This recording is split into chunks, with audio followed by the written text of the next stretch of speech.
Good morning, good afternoon, and good evening, listeners. I'm James Merrill of the Popcorn Ready podcast, and today's movie review is of Jurassic World Dominion.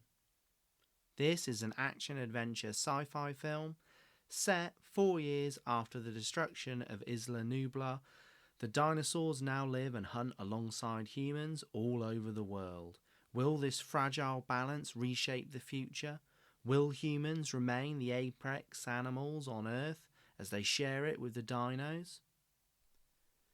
So, stating the obvious, on Dominion, this film relies heavily on CGI and effects, as it just wouldn't be possible without it.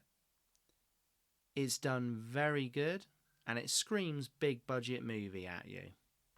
I like how Dominion loosely overlooks science and technology in a struggle for power on the planet, which over the other films, nature and the miracle of creation elements are highlighted a bit stronger. I also thought the human character, Isabella Sermon, who is Maisie Lockwood, is the only new character who shows any concerns and troubles about who she is, what she is, and the new world she lives in. She is by far the most interesting character in the film. I thought Chris Pratt and Bryce Dallas Howard as Owen and Claire were just about bang average and brought nothing new to the franchise with their performances, and also very stereotypical characters.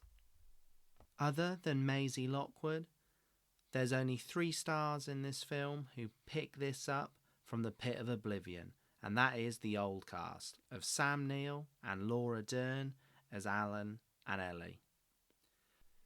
They have at least some chemistry and are the glue which keeps the old and new movies loosely together and sort of ties the story in. And of course, Jeff Goldblum as Ian Malcolm.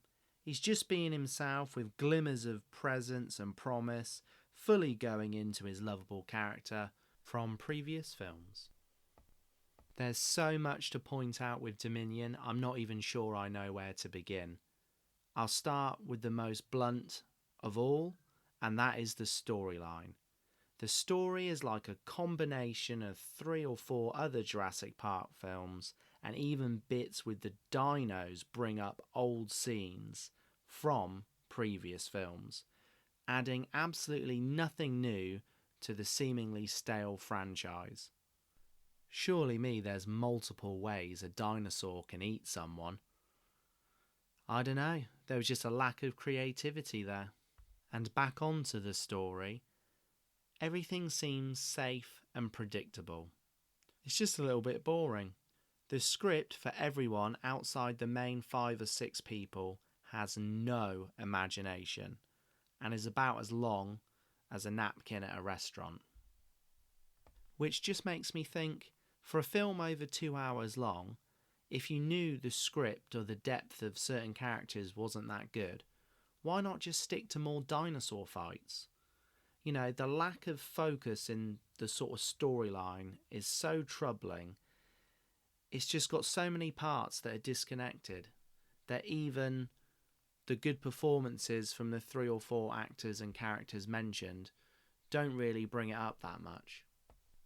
The most overused part in the whole Jurassic Park franchise is the running away from dinosaurs scenes. They always somehow manage to just about get away with it, alive and intact. None of the main cast really get affected with any sort of injuries throughout the whole film. And my most hated part is Chris Pratt becoming the human Rambo in carrying a strapped dinosaur onto his back, which surely would weigh hundreds of kilos, even though it's just a baby dinosaur. So that's like physically impossible. The director needs to take a good, hard look at themselves in the mirror, for sure, on this one.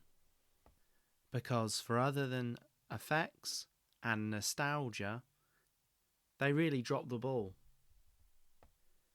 Anyway, on to my ratings. Is it sweet or is it salted?